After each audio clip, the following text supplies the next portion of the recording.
Okay, everyone. Welcome to the Jewish Studies Center class, Jewish Museums and the American Narrative. My name is Jerry Garfinkel. I am the treasurer of the Jewish Studies Center. And as such, I want to tell you that our classes are free. Martens Yaverbaum and our other wonderful teachers are very knowledgeable and talented, but we do have expenses, for example, paying for the Zoom services, maintaining our website, other things. So donations are very much appreciated. You can donate on our website under the heading Donate. Makes sense? You can contribute with a credit card, PayPal, or you can send us a check. Just go to Donate, fill out the form. A few technical points. First of all, as you've all noticed, we are recording this session. After the session is finished, I'll post the recording as soon as I can. Probably today's Wednesday, probably Thursday or Friday it'll be posted. And then I'll send an email to everyone who's registered so you know where to find the recording. I'm also going to enable the live transcript. So if you have hard of hearing or for other reason you want to see the transcript, you can do that. You can also put on closed caption if you wish. I will tell you that sometimes the transcript and closed captions are not exact, so bear with it, please. Everyone is going to be muted, and we do want questions and comments if you want, but write them in the chat, write them to everyone. And at the end of the session, our Vice President, Mindy Reiser, will be asking the questions. She'll consolidate questions that you have in the chat. She always makes up some of her own. So that's how we'll do things. And I think that's about it. So I'll now introduce our Vice President, Mindy Reiser, and she'll introduce the speaker of the day. Okay, folks, I want to welcome you. I also want to issue a statement here so you won't think that I've been beaten up.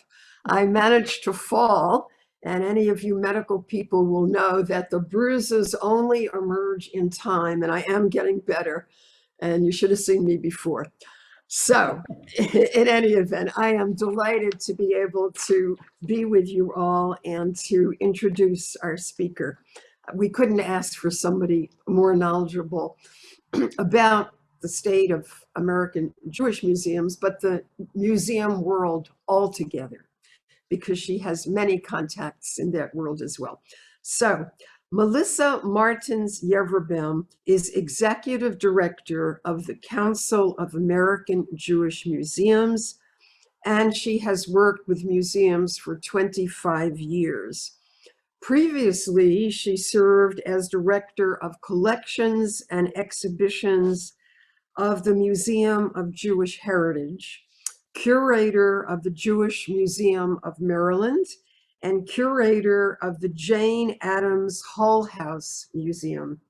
She has curated many exhibitions about Jewish culture and history and published articles about them. She worked at the National Trust for Historic Preservation, the Newberry Library, and the Field Museum. Her work at the council focuses on the areas of next practice, strategic alliances, and museums as change agents. That's a lot of territory to cover. I'm sure you'll have searching questions on these very interesting arenas. And now it's time for our speaker to talk with us. Thank you so much, Mindy. It's so nice to be here this evening. I know in a way that lots of people know museums from the front end, and some people know it from behind the scenes. Others know it as volunteers. Others have been practitioners or observers of museums. So if you have a special relationship with museums or Jewish museums, feel free to throw it up in the chat for everyone to see. I'd love to see it. I might not pick up on it right away, but I'll catch up with it eventually. And I think that the world of museums is a really magnetic arena. And instead of being comprehensive tonight, I'm going to be a little loose with your permission that I am going to talk about a lot of material. But rather than giving a lecture, I like just kind of putting up a mood board of things that remind me of compelling ways that museums move with culture. And sometimes they're in alignment with culture, and other times they're out of sync, and other times they're pushing the envelope, and sometimes they're being reactive. So if you'll kind of join me on that journey, we'll look at Jewish museums and their evolution through that lens, and talk about some of the challenges and opportunities they're faced with now.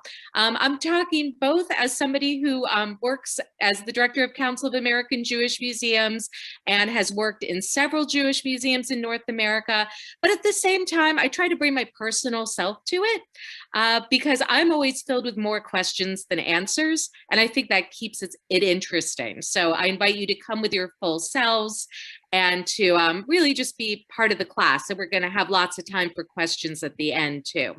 So I'm going to share my screen and make sure that it's visible to everyone. Hang tight for a moment. And I'll go to full screen. So nod if you can see a PowerPoint image. All right, excellent. Thank you for the thumbs up. So again, my organization is the Council of American Jewish Museums, which we also call CAJM. It's not Cajun like in New Orleans, it's CAJM, but that's just the insider's nickname. You might hear it referred to in either way. And the organization is actually more than 40 years old. It has been around since the 70s, and directors then of the museums, of which there were only a handful. When we were founded, there were only about 7 or 8 professionally staffed Jewish museums in North America. And today there's more like 70 to 80, and we'll talk about that. But think about that just in 40 years, we've gone in America from 7 to 8 to 70 to 80 organizations, depending how you count it, but we'll talk about that too. I don't think the number is as literally as important as the point of it's really been the last few decades, probably overlapping many of our lifetimes, that we have lived the era of the American Jewish Museum, with very few exceptions. So we have really seen the idea of a Jewish museum taking hold. So let me go ahead to our next slide and tell you more about our organization and why we exist. So we're an association of institutions and individuals committed to enriching American and Jewish culture and enhancing the value of Jewish museums to their communities. We offer programs, networking, and learning opportunities to the Jewish museum field, and we highlight issues pertaining to the presentation of Jewish culture. We are the leading forum for Jewish museums in North America. So that's a lot of just regular descriptive information. I think the key words in there is that we're committed, we're an association for those that are committed to this work. And I think that rings true. The members of our organization, the people we serve, are primarily professionals that work in American Jewish museums, but also those that are very, very interested. So for us, membership happens at the institutional level. The museum itself will often join, and then all of its employees and board members enjoy the benefits, but also individuals who are really passionate about Jewish museums are also part of our constellation. So it's a great group. What I always find is even though museums are filled with different types of employees, the people that show up at learning forums such as yours, such as this one, are those that are really leaning into the profound questions that press on the profession. And believe me, there are questions that press on the profession. And we will jump into that.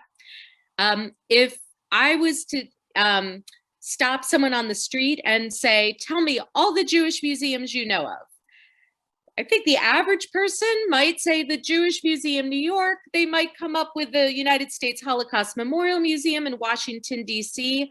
maybe they'd remember a few others. But as I said, there's probably 70 to 80 of these organizations, and they come in all different shapes and sizes. They're all over North America in 60 communities, 60 Jewish communities. And that's really, even to me today, even though I've been thinking about this for a long time, it's such a delight and a surprise to think about that. Regardless of where you're sitting from, you perhaps know of your nearest and dearest Jewish museum. Sometimes they're very large, and sometimes they're very, very small. But you could tell just by the roof lines and the architecture shown in this frame, and I'm not going to go into the particulars of each one. Hopefully you recognize one or two of these. But they really look at the different architecture, look at the different vintage.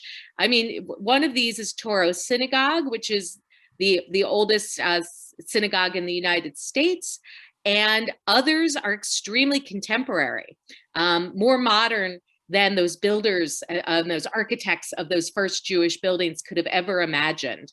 And so it's interesting to imagine our America dotted with these institutions and to say, what do they symbolize? If you're a resident of these communities, are they important to you, these institutions, these museums? Are they important to the schools? Are they important to different members of the community, those that are part of Jewish community, those that are not part of Jewish community, those that are disenfranchised, those that are other minorities or new immigrants? What do these buildings stand for? Who do they serve and to what end? And those are some of the principal questions underlying any museum exercise. But for Jewish museums, I think that those who like to think about Jewish culture, there's a lot of exciting opportunity there. So we're going to keep jumping forward. Our museums look like, as I said, all different shapes and sizes. This is the gorgeous interior of the Eldridge Street Synagogue and its museum on the Lower East Side of New York. A lot of people have heard of Eldridge Street. They haven't necessarily been inside. It is stunning. Places like the Contemporary Jewish Museum. This building is by Daniel Libeskind out in San Francisco, California. And we also have organizations you might not expect, such as the Jewish Women's Archive, which is an entirely oral history-based organization, but they collect and present Jewish history and culture. And organizations such as Jewish Arts Collaborative in Boston.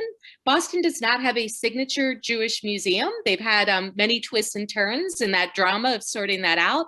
And the organization Jewish Arts Collaborative is this incredibly dynamic organization that creates public art and gallery exhibitions and works with the Museum of Fine Arts Boston to create publicly accessible Jewish culture.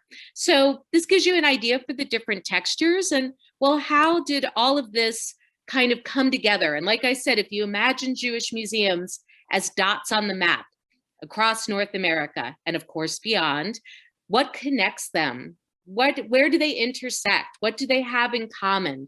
And I see the role of my organization is to move ideas around, to focus on next practice, which we call next practice as being something a little bit different than best practice. A lot of our museums have access to education about best archival practice and museum practice, but what does best Jewish museum practice look like? It's still ahead of us. It's still being created, still being discovered. So that's why it's next practice. Our organization really positions itself as an issues forum, a change agent with a focus on next narratives.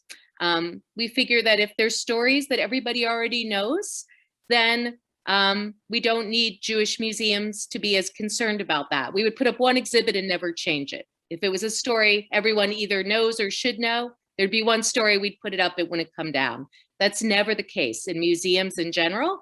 And for culturally specific museums, whether they're Jewish museums or African American museums or Latinx museums or LGBTQ+ museums, we're learning the story, we're living the story as we go through it. So to me, it's always incredibly exciting, but it's also, it lives in a very fragile space, right? Because if our museums were only about artifacts, we would know how to put up pretty artifacts, but they're about ideas. They're about people. They're about communities that have been displaced or lost or that have moved around.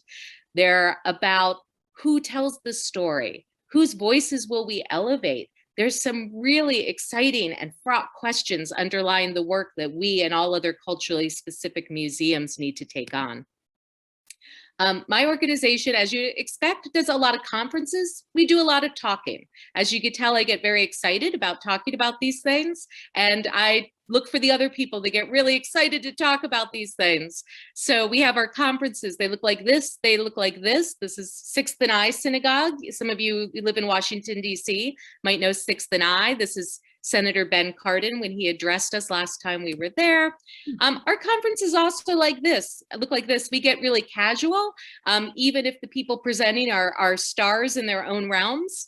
We like to get really real. We also take people behind the scenes and really get into the mechanics of what museum work is and could be. And we also think with our bodies and our imagination. This is one of our workshops on reimagining Judaica. Using artists, rabbis, museum employees, curators, and others. We're at the Broad Museum out in Los Angeles a few years ago. So we're always learning it and looking for a new way in. Let's step back in time, because some of you will know this, but I always find little twists and turns. And again, I'm not going to be comprehensive about the history of Jewish museums, because I have to get really into the nerd material. And I think I'd rather give you textures and themes. So Jewish museums, by and large, in America, are a 20th century invention and enterprise, for the most part. Now, we're just in the beginning of the 21st century, so we don't know what's ahead of us. But what we understand as a Jewish museum is probably something that is of the 20th century, with a few exceptions. Some of the seeds of these Jewish museums were collections. So the fellow on my left is Cyrus Adler, and he was a PhD graduate from Johns Hopkins University, worked at the Smithsonian. This is an early photo of the Smithsonian in the 1890s when he worked there and created the first collection of Jewish ceremonial objects. And it's interesting because even Cyrus Adler knew that such objects weren't not necessarily a foregone conclusion. It took someone being very proactive to introduce this idea into the Smithsonian and to Congress, with the hopes that the objects wouldn't be there just preserved as beautiful objects, but that they'd be educational in nature. So the very idea of having this collection come together was to create an awareness and to combat ignorance about Judaism and hatred and prejudice against Jews. So even though, and we're going to see this come up to the present, so much of the heavy weight that Jewish educational institutions bear today is still tied to those things, this first collection at Smithsonian already had that educational intent. And I always say that culturally specific museums are much more about ideas than standalone objects. We count on the objects to do a heavy lift with us, but the idea and the intent is often a driver behind them. So it's rarely because it's just beautiful or gorgeous or one of a kind. Those things matter too, but there's usually a societal idea under the objects of Jewish museums. So Cyrus Adler was also instrumental in founding the American Jewish Historical Society in 1892. It's the oldest ethnic archive in the United States and an ethnic-specific organization. So instrumental in that. And also he was president of the board of Jewish Theological Seminary in New York City. And that his cousin donated the first collection of objects that led to the formation of the Jewish Museum, New York. Jewish Theological Seminary was the collection, of course, the library, the archives, and the ceremonial objects and new acquisitions. And that broke off as a separate Jewish museum, and they moved into the Warburg Mansion in 1947. So probably many of you have been to the Jewish Museum, New York, but it had its origins at JTS. It's interesting to I'll just give you a little snapshot behind the scenes that the Warburg Mansion, it shows one of the rooms on the left, and now we see what it looks like these days as an art gallery. So those of you who walked through the Jewish Museum, if you could imagine what it looked like as the Warburg residence, it's great to see these photos. There's a bunch of them online. Also, early on, at the end of the 19th century, Hebrew Union College was and is an important place for Jewish record keeping and for Jewish material culture. It led to the Skirball Museum in Los Angeles. So the collection of objects started early, gradually over time. It became its own museum, the Union Museum, in 1913, I believe. And then that museum joined up with Skirball in Los Angeles and was the Skirball Museum, and it evolved into the Skirball Cultural Center, which many people have been to. So amazing to see kind of from these other buildings and these smaller enterprises, things become major American Jewish museums. Another important theme in the constellation of Jewish museums is the preservation of historic synagogue sites. This is largely a post-war phenomenon. So after World War II, we're seeing not only things like the movement of the collection to the Jewish Museum of New York, but that historic synagogues themselves that have been maintained are becoming museums. And this is still true today.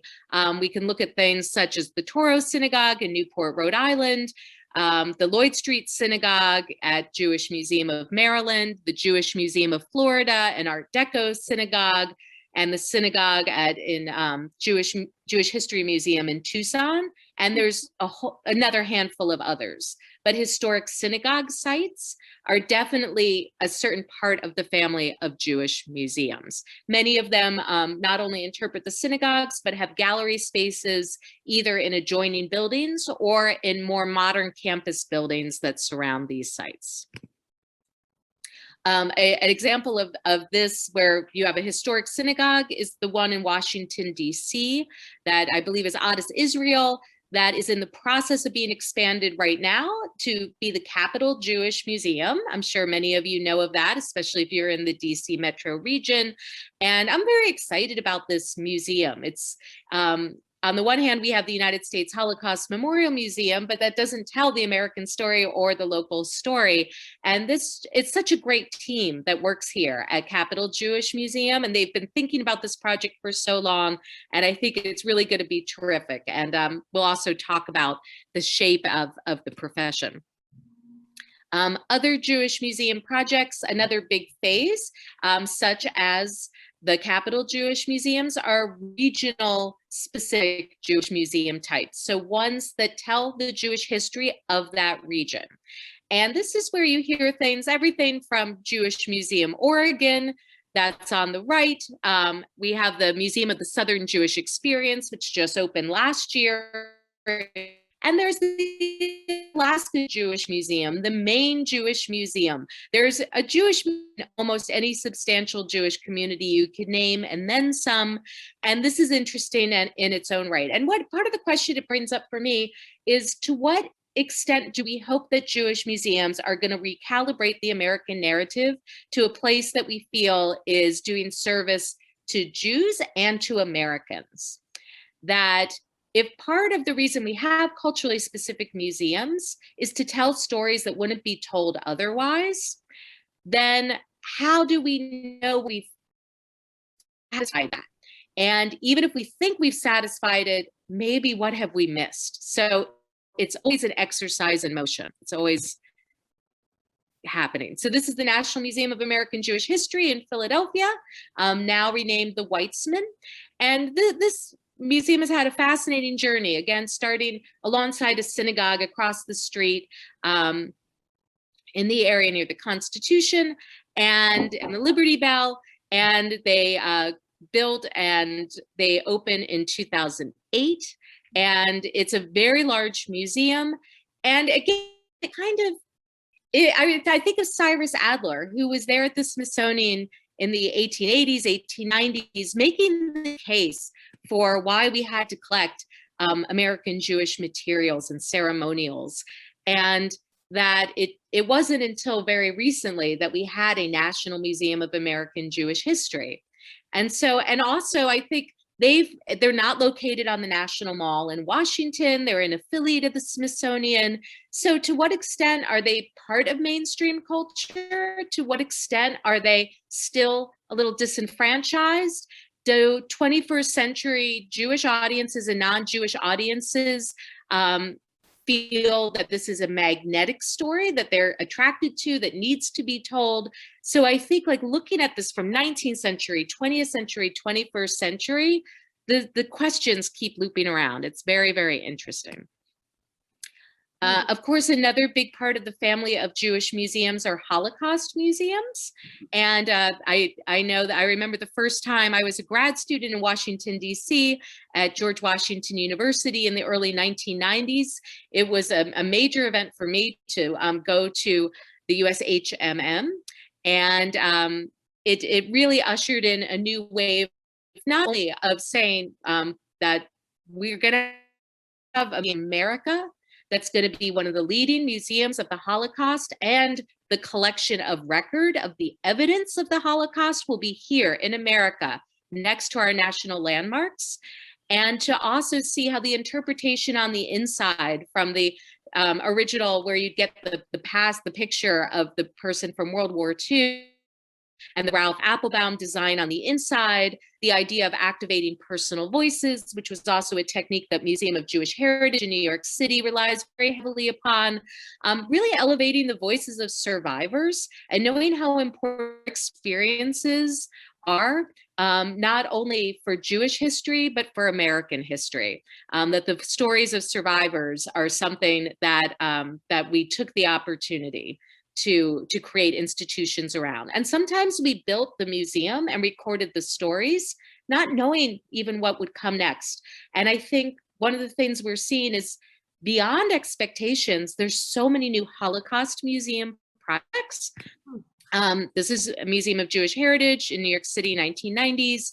But I was in right before the pandemic in Dallas, and the Holocaust and Human Rights Museum there is huge. It is so big. I had no idea. I was like, oh, they have a Holocaust museum in Dallas. And it is tremendous. It is such a large museum. And I think by adding the human rights issues to it, it's a way of trying to tune it to the 21st century as well. And this is both something that's interesting, but also a dilemma for Holocaust museums and Jewish museums.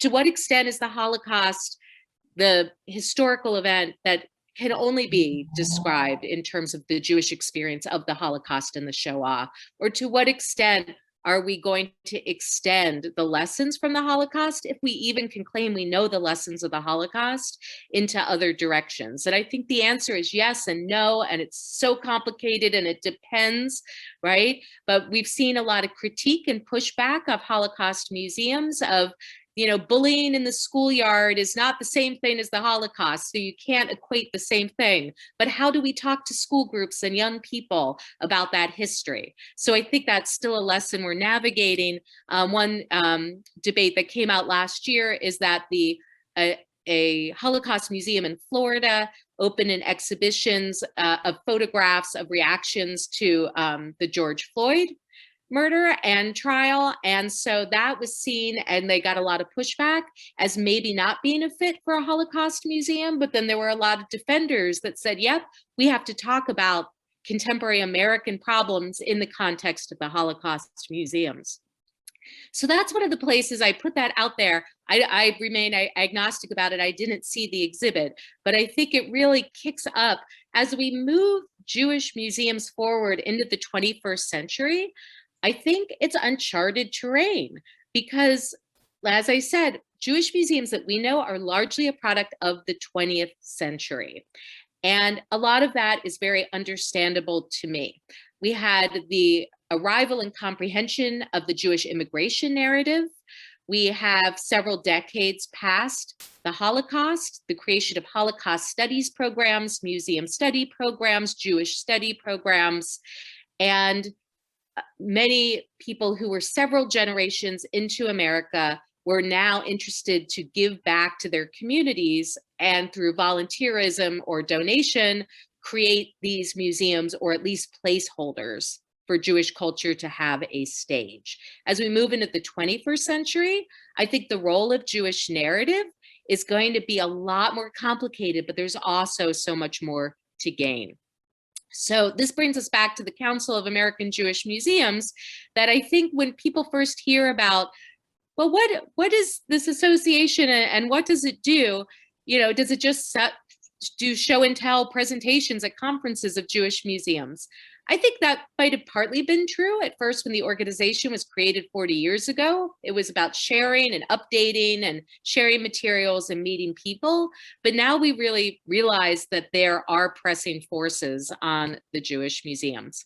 One question that, of course, comes up in almost any Jewish educational arena now is the idea of how do we deter anti-Semitism, describe anti-Semitism, document it, face it, preserve the evidence of.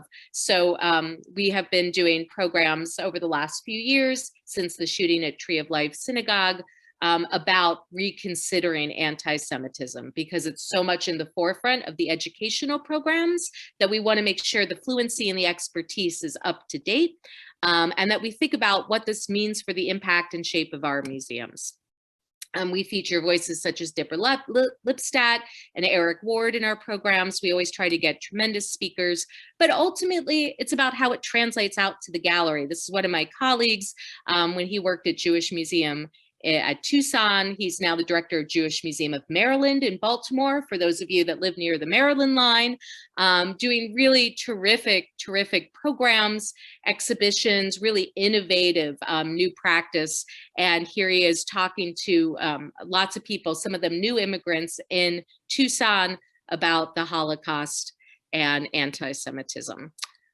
Of course, over the last year, 2 years, we've all been through a cultural upheaval of so many kinds. Our last conference theme was on the theme of upheaval, but I think it's more than a conference theme. I think it's a life theme for many of us, is what has been rearranged in our work, in our lives, in our priorities, in our politics, our country. What will we stand up for? And so looking at the theme of upheaval, you know, for museums, this wasn't just that, oh, people will wear masks in the museum. That wasn't the full impact of the story.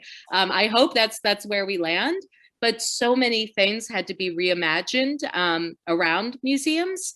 The American Alliance of Museums and ICOM did studies about the health of museums and how much money that got spent by the openings and the closings, how many staff positions were lost. So in general, museums have had a pretty tough time of it the last couple of years, but there's also hope, encouragement, and there's a lot of reason to look at innovation and what's been different, not just Zoom programs and new collaborations and audiences served online, which is huge, but lots of other experiments. When the Jewish holidays came around in 2020 and 2021, one of the projects that my organization helped facilitate was Dwelling in a Time of Plagues, produced by Canvas, and it was uniting artists with Jewish museum exterior spaces. And for us to say, we don't know if people will be able to go into synagogues. We don't know if they'll be able to go to their Seder tables, but they could go outside and they could bring their families safely outside. So what does Jewish artwork look like outside that also gives people a place to commune and think about the holidays? At the Holocaust Museum, LA, one artist, Tiffany Wolf, created the Ushpitzen of the silver screen, and it was a sukkah that you could go in. It was created like an Art Deco movie theater from Hollywood, and inside it features oral history footage of aging persons that were experiencing COVID. At the museum in Tucson, an artist in Argentina created this sukkah about immigration. And the artist Adam McKinney out of Fort Worth created this piece for the Jewish Museum of Oregon, in which he looks at race Jewish identity and LGBTQ identities through projections and the branches suggesting the sukkah.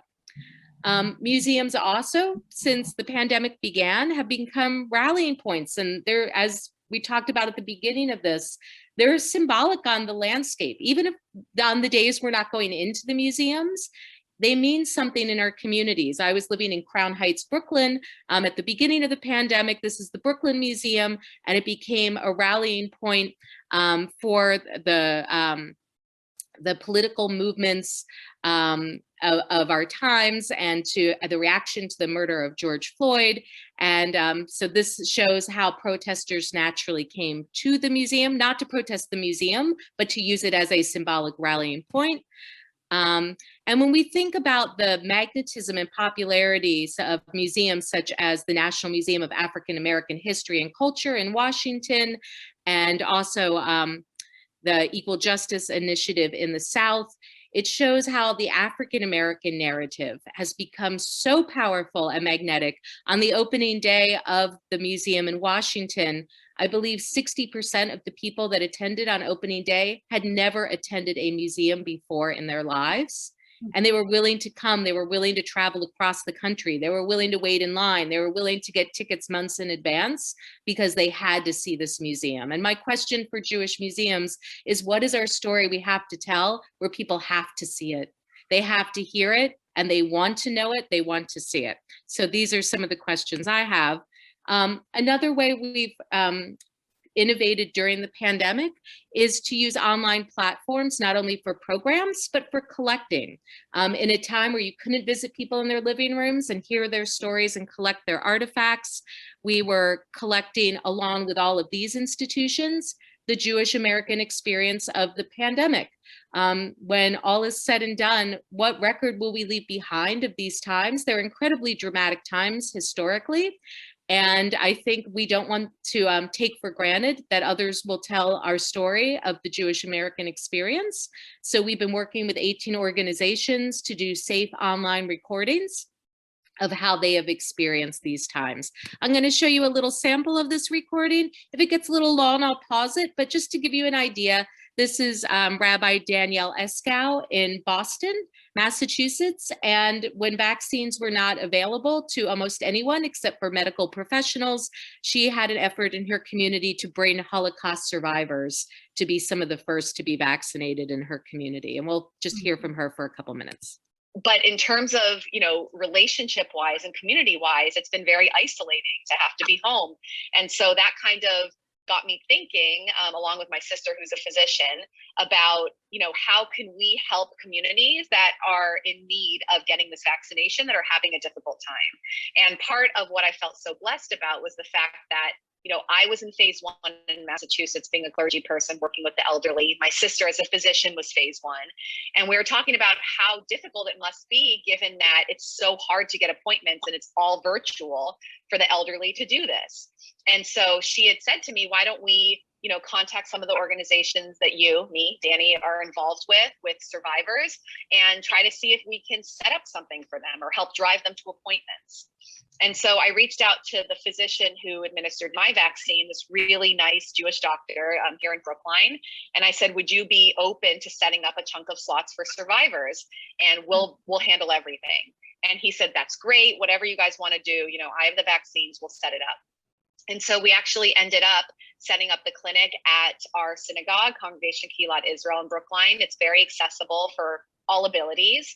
And we had 120 vaccinations that happened there for the first round at the end of February. We had medical volunteers, we had from the community, from outside the community, we had volunteers from all over Boston, and we had about 15 survivors in the end because of the fact that so many of them had been on wait lists and got earlier appointments. But once the governor of Massachusetts enabled us to do 65 plus, we then sent it out to children of Holocaust survivors. So it was just really beautiful because, we ended up having this incredible, holy, special experience around the vaccine, which I know for so many people, myself included, it was an emotional experience to finally kind of feel like you could take a breath.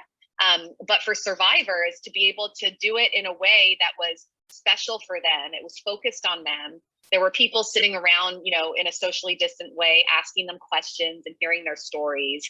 And for them to be able to do that in a Jewish setting was really special for them. And I think this was the first time for a lot of these people that they have been with others again. They've felt so isolated. They've been stuck at home. A lot of them voiced that they had, a resurgence of like PTSD from being isolated during the war. This was just a really incredible, holy moment for all of us who were involved. And of course, one of the biggest issues also facing Jewish museums, and we've been trying to address this through some of our work recording oral histories, is how will we bring new voices to the story? I think, as is true with a lot of formal institutions and organizations, Jewish and not, that those with the greatest access and free time and extra resources are the ones that can most easily come to the table and serve as volunteers or serve on the board or be the movers and the shakers. And we owe so much to them, but at the same time, there's so many Jewish stories that have not been represented in Jewish history, in the American narrative, those that are Jews of color, those that are in multicultural families, Asian Jews, Haredim, LGBTQ communities, those who are recent emigres from Russia or Soviet Union. So a lot of those stories are not found in our American Jewish narrative. They're not in the textbooks, they're not in the museums. And I think one of the biggest frontiers ahead, and it's tremendously exciting, is to bring these new voices forward and to calibrate them, to work with the existing scholars, the existing historians, and the new voices and those with new insights. So we've built a team of advisors. These are just some of them. Most of them work in the arts or in museums or academia, and also understand those communities and how we Jewish museums can work more closely with them. Looking to the next generation is also a huge priority for all Jewish organizations and Jewish museums. So many times, the more seasoned professionals or those who have free time or who have a spouse that can make up for their low salary are the ones that are able to enter and stay in the profession. But we want to also be investing in a pipeline of new talent and people with not traditional backgrounds necessarily. And by traditional, I don't mean religious, but so many times a PhD is the thing that unlocks the door to an intellectual profession when there's a whole other world and range of experience out there that has so much to bring forward. So I think that's always something that we're looking at too, is kind of marrying the best of what we already know helps Jewish museums succeed with the potential that hasn't yet been unlocked. These are just some of the scholarship recipients that we've invested in since the pandemic began, but there are definitely dozens and dozens of others. So again, I think you could see on the one hand, we bring Jewish museums together, but we like to move the ideas around, and we like to really think about what is the shape of this enterprise that is the American Jewish Museum, that going from a small handful of collections to a small handful of museums in the 70s to now some maybe 70 in North America and many more worldwide. What are we hoping to do?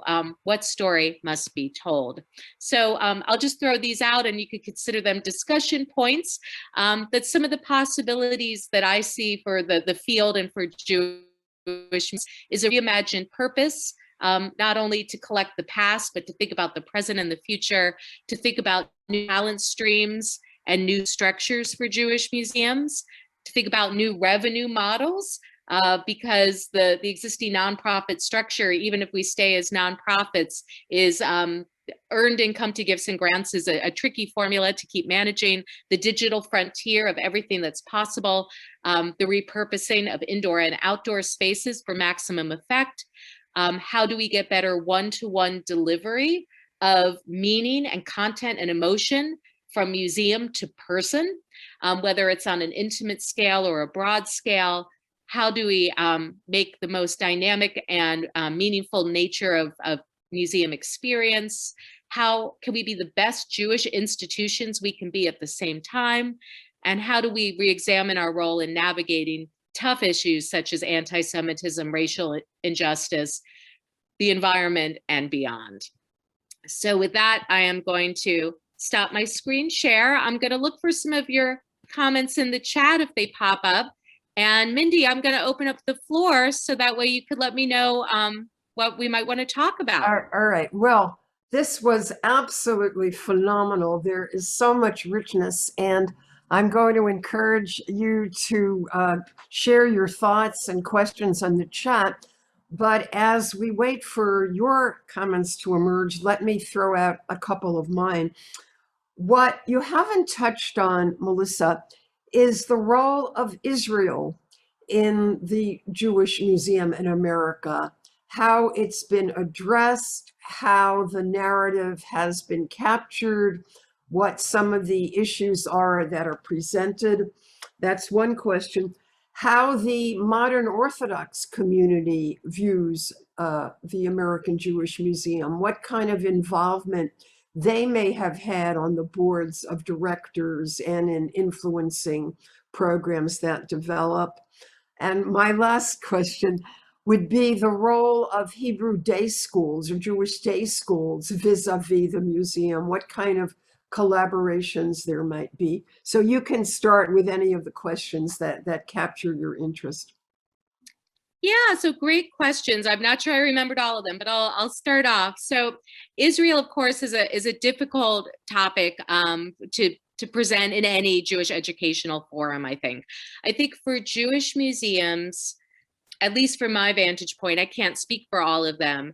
I think there is a general feeling that you can't look at Jewish history and culture without also taking Israel into consideration. It's a major part of the Jewish story and of Jewish heritage, Jewish meaning, Jewish material culture, Jewish stories. So I think it absolutely is part of the heritage that most Jewish museums embrace.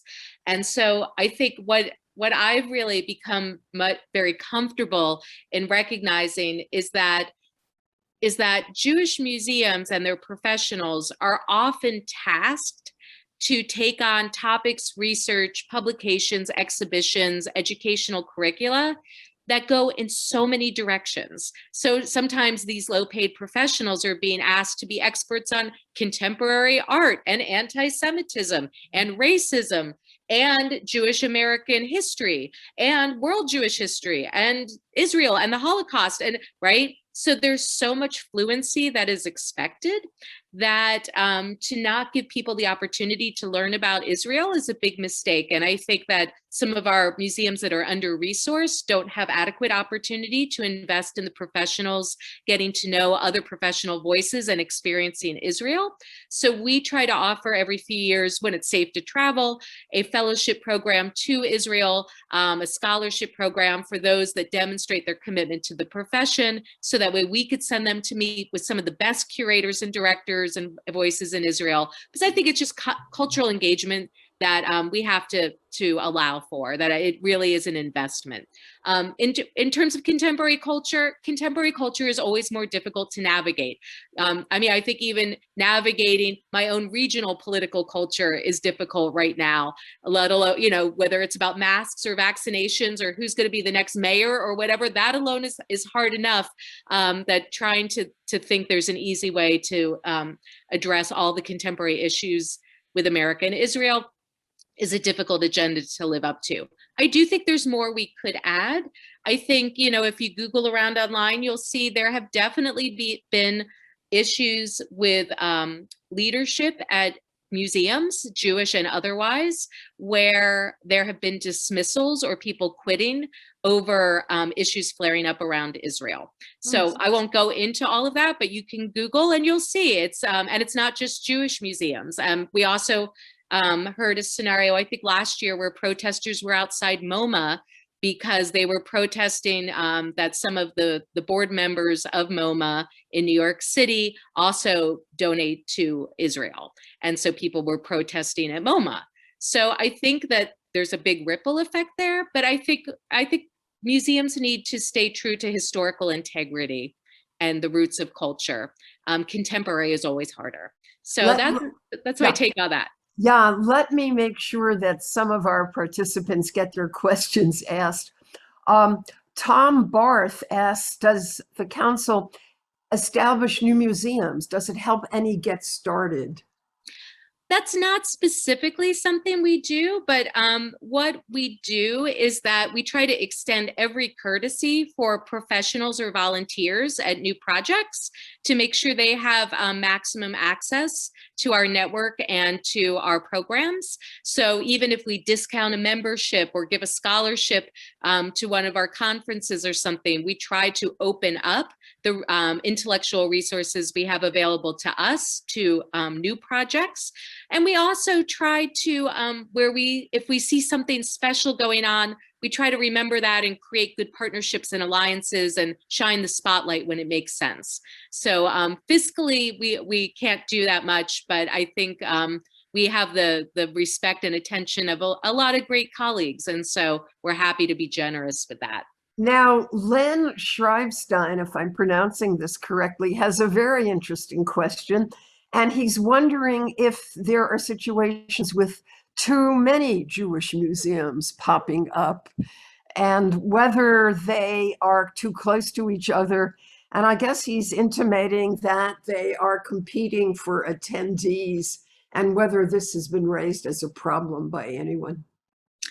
Yeah, I think there's several different aspects to that really interesting question. I think that, what I was saying at the beginning of going from none to 7 by the 70s to maybe 70 or 80 now, it begs that question, right? Like, it's like, wow, how did that happen? I never knew that. And part of it is joyful and wondrous, and maybe we don't have enough, but part of it is also, wow, okay, like what defines the right saturation? So I think it's interesting because I've spent so much of my career in New York City, where we have the greatest concentration of our membership in the New York tri-state area. There's about 14 member institutions. And in a place like New York, there's plenty of room for 14 member organizations. There's, one does German Jewish history, and one does Yiddish history, and one does books, and one is a library, and one is the Holocaust, and one's contemporary art, and one's a synagogue museum, and ... right? So I think it depends on the local community. And do you have a meaningful mission and purpose? We've also seen really interesting mergers happen that at first were really like earth-shaking. When Magnus was absorbed into University of California, Berkeley, it was like, oh no, what happened to the Magnus out at, near San Francisco? But it wound up being such a great match because the Contemporary Jewish Museum and the Libeskind building was ripening, and they don't have a collection, so they do other things. And then the collection of the Magnus became a wonderful research collection at Berkeley. And at first I thought that sounded diminutive, like it was like, oh, we're shrinking down the emphasis. But instead they really use it to work with the students and international artists to bring that collection to life. It's really one of the most exciting places I know using its Judaica to maximum effect. So that's an instance where consolidation kind of played to the advantage. So I see there's a little follow-up here. I thought maybe that's a different question, but I think we don't know yet. I think we don't know yet. And I think the test will really be that, like I said, most of these museums were created in the 20th century with a 20th century purpose in mind. And will they meet the moment for the 21st century? And then we'll know if we have enough or not enough. Yeah, okay. There's a longer question by Elisa Alperin Sheriff about the work of the coalition with non-Jewish museums and how you might bring some of your member institutions in collaboration with that world. And Elisa has some of her own experience in that world, and it wasn't always the easiest, from what she says. Yeah, let me see if I could glimpse some of what she said.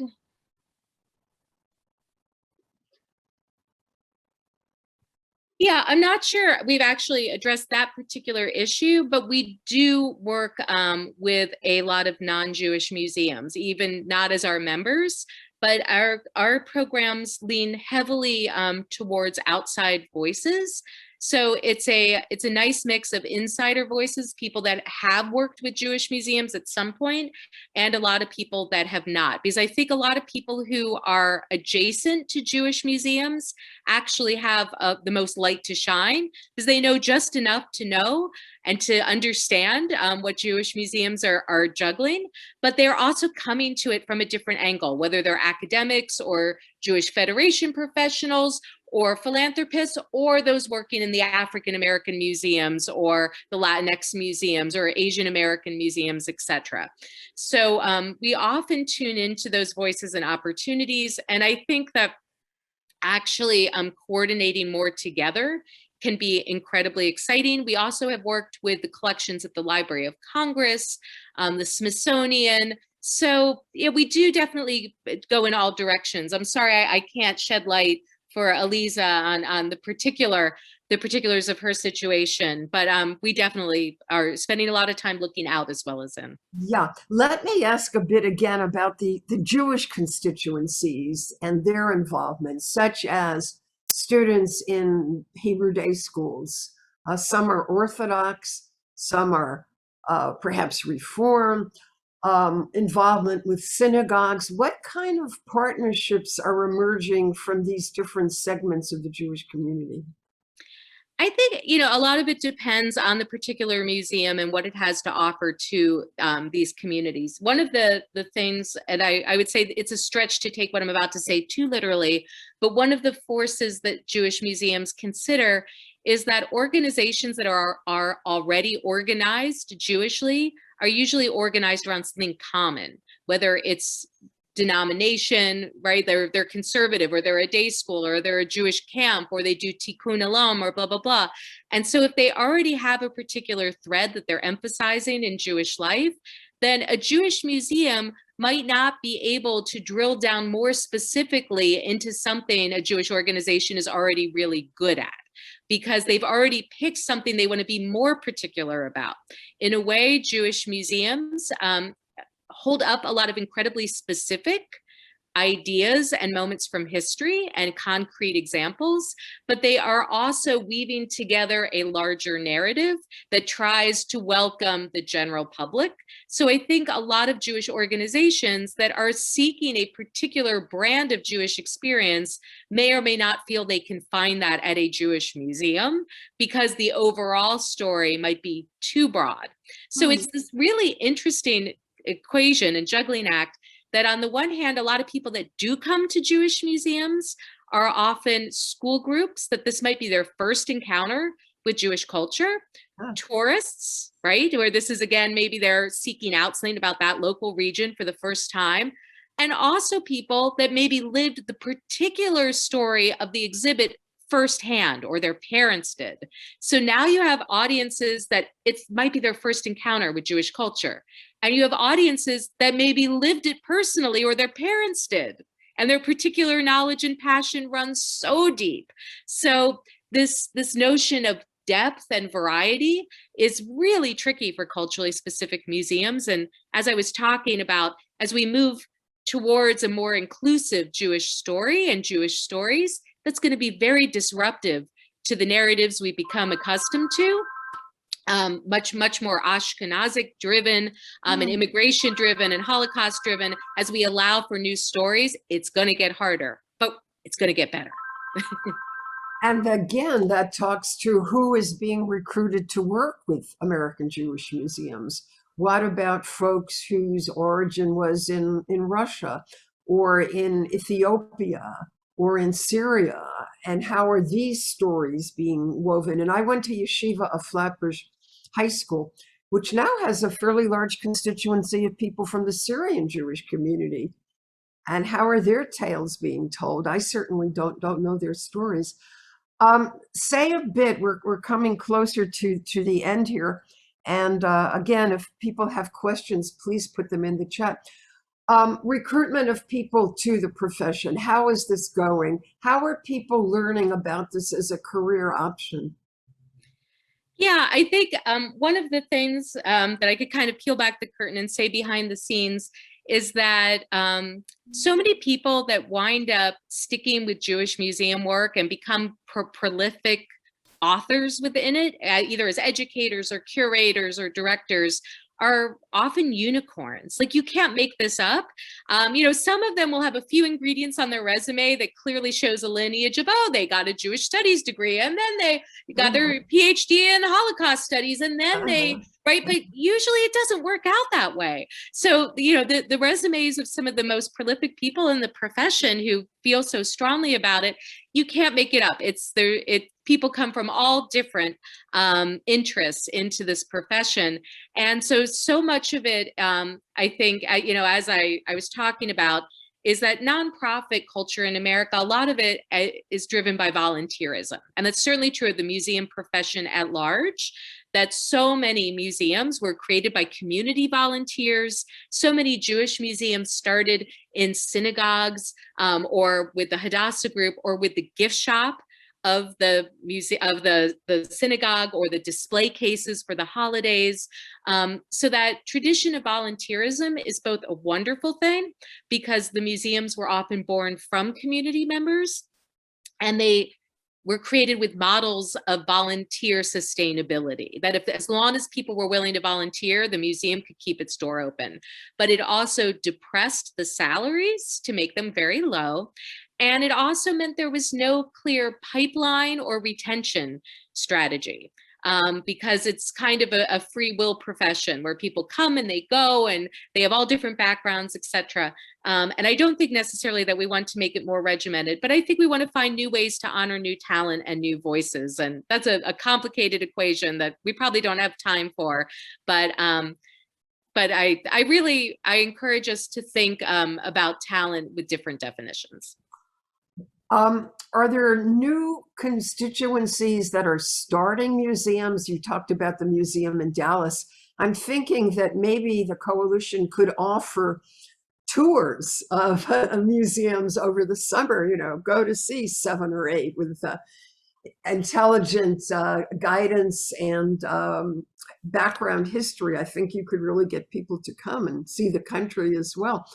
But are there any new people getting together and thinking of starting museums? Are you seeing changes now in the catalyst for museum development?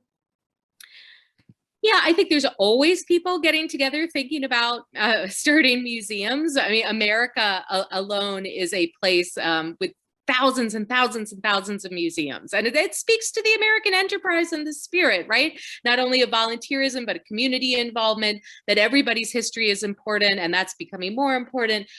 So I think that's always happening.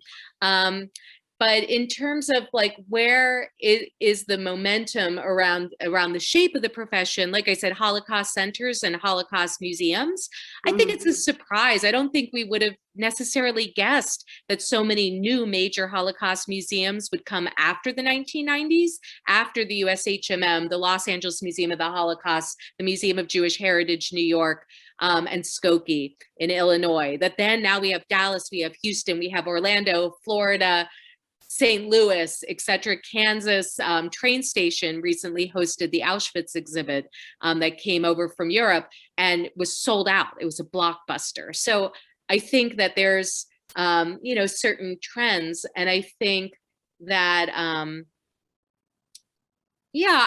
don't know. I think the instincts come from all different places. In the US, most of the museums are not government supported. Most of them are eligible for arts and culture funding through IMLS or NEH or NEA, but unlike Europe, they're not government funded enterprises. So they have to demonstrate their own weight. They're competing in the market of experience and ideas. Yeah, this speaks to one of the questions about revenue streams. This is from Tom Barth again, and you've kind of touched that. Let's see, some other interest in revenue streams. I think I'll ask this as the final question, and then you can give us some final thoughts, Melissa. What about exchanges with the Jewish museums in Europe? Are there exhibits that are collaborative endeavors? Will you see more of this in the future, do you think? And what about Latin America? There are Jewish communities, important ones in Buenos Aires, in Brazil, and so on. Yeah, absolutely. I think the Jewish community, the community of Jewish museums around the world is actually fairly well tuned. It doesn't mean everybody knows everybody, but I think that the ecosystems are pretty good at speaking to each other, whether it's our network. There's a like network called the Association of European Jewish Museums in Europe, and they work closely with us for years. I think a lot of these dedicated colleagues have kind of floated across borders and worked in many museums, either in the States or overseas in Europe. So there is a really good feeling of connectedness. As I was saying, in the US, most of our museums are not government funded.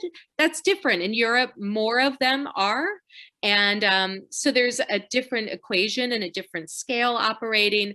I think in terms of exhibitions, one thing I learned being a curator was exhibitions are tremendously expensive to produce, and they're very expensive to travel.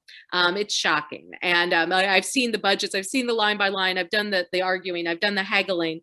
And unless it's really just something simple that goes on the wall, it gets very, very expensive. And so the equation of when is it worth traveling something is a big question to ask. But I think it's, we'll see what happens. It's interesting. A few months ago, we couldn't imagine opening blockbuster exhibits, but they are popping up. As I mentioned, the Auschwitz exhibit in Kansas in this past summer, tremendously popular, sold out.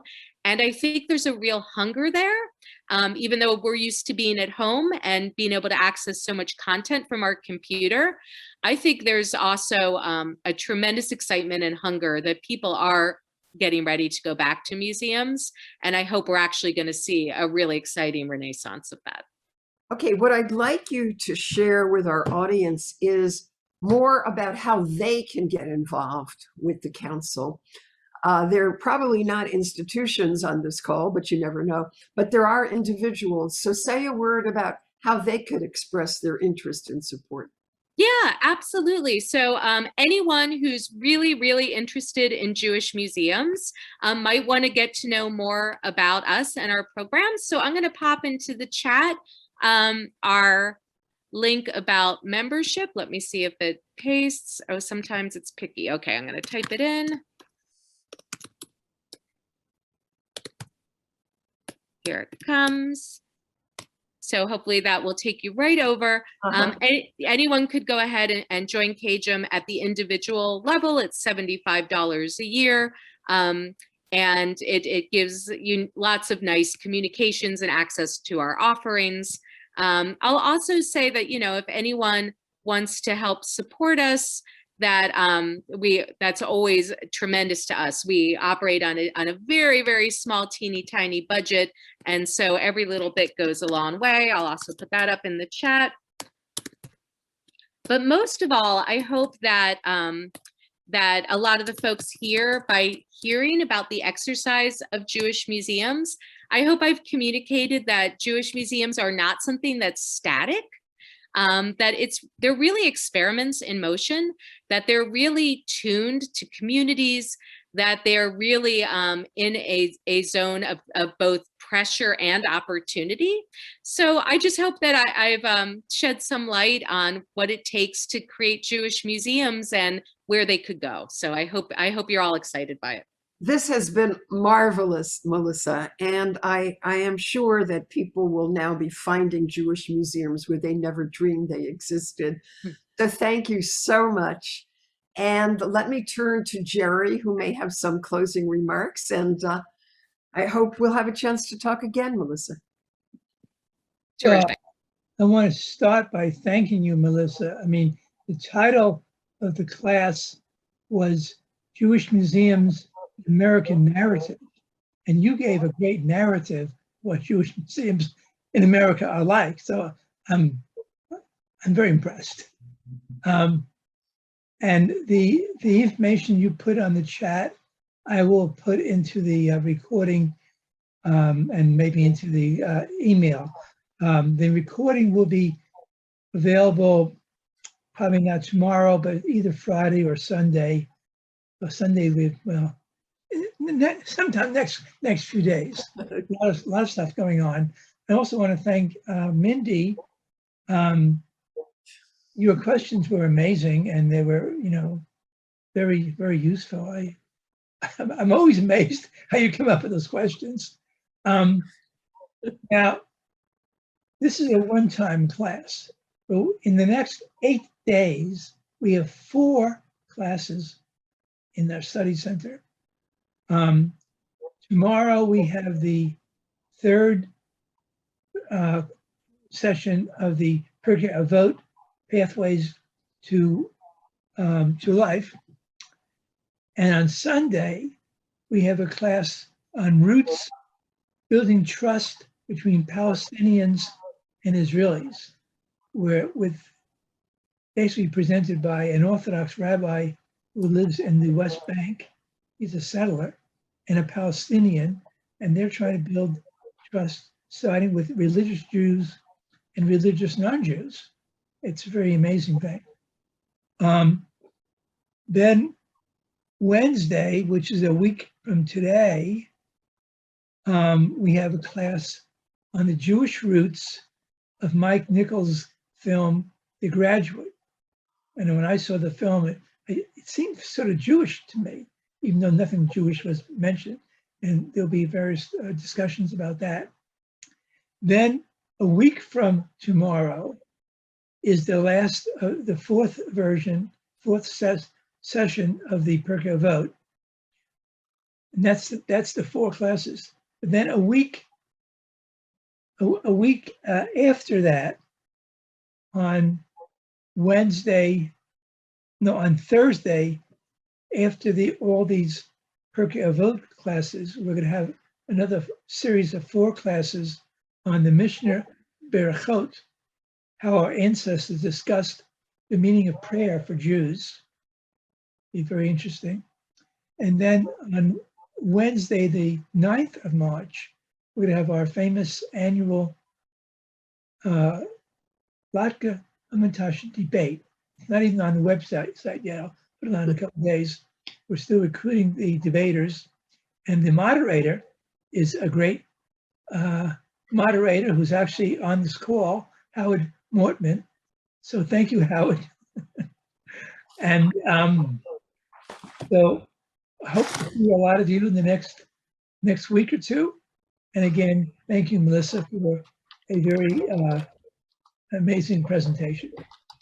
Thank you all for being here.